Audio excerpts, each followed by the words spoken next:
So, ladies and gentlemen, hear that engine and instantly you realize that BMW M cars are just a breed apart. Ladies and gentlemen, the first ever BMW M2 Coupe. هذه كانت جوهرة شركة بي ام دبليو خلال معرض ديترويت الدولي للسيارات، حيث قرر الصانع الألماني أنه ينافس بكافة الفئات وأحجام السيارات، وقدم القسم الرياضي فئة من الفئة الثانية تعتبر واعدة من حيث الأداء والتجهيزات، ولكن المفاجأة تمثلت بهوية مصمم هذه السيارة.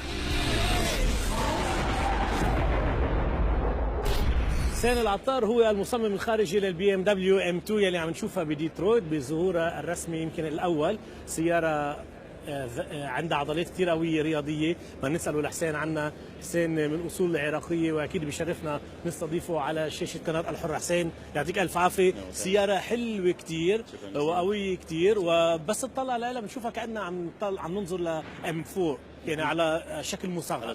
خبرنا شوي كيف حطيت الخطوط تبعولك بما انه انت صممت الخارج تبع السيارة.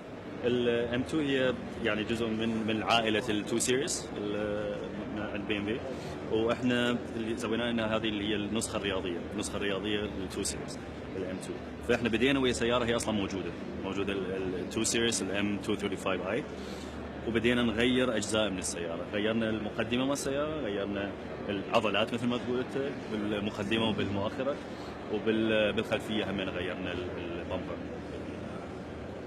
فاحنا بدينا بالبدايه كلها طبعا هي فانكشنال ديزاين، لازم يمشي، لازم كل التكنيكال ريكوايرمنتس تكون موجوده.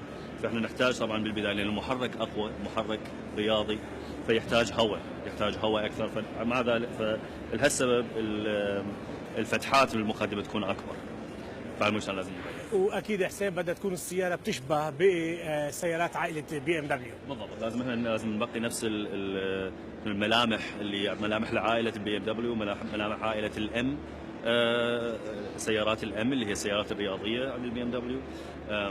فانت تشوف مثلا بالمقدمه عندنا الفتحه اللي تكون الشكل مالتها هيك على شكل حرف A تقريبا، بعكس مثلا الام سبورتس باكجز ذات وي هاف اللي هي على شكل حرف V. فهو هذا واحد من الاختلافات الكبيره اللي هي بينه وبين الام 235 العاديه.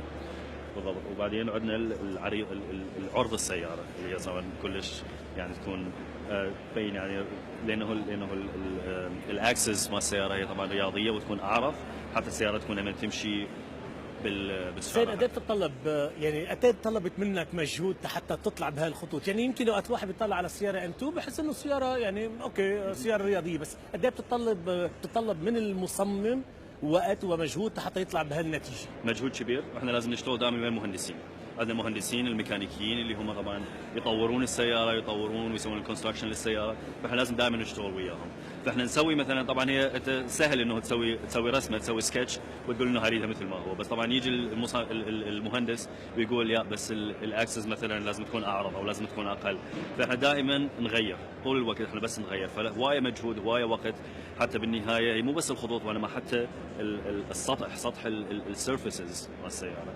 يعني السيرفيسز هي كلش مهمه. احنا دائما نتكلم عن الهايلايتس اللي هي شلون الضوء ينزل على سطح السياره وشلون الضوء يمشي على سطح السياره، فهي كلش مهمه. يعني تشوف هسه اذا الاضويه، اذا تشوف الانعكاس مال الاضويه على السياره لازم يمشي بطريقه معينه على الرفراف الخلفي للسياره كمان. بالضبط.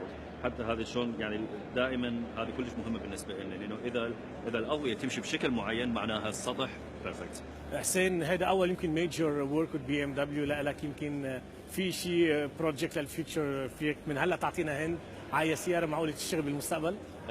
طبعا ما اقدر اقول لكم عن المعلومات، اكو مشاريع جايه ان شاء الله، بس ما اقدر ادخل تفاصيل بها. شكرا لك وبالتوفيق. شكرا جزيلا. شكرا.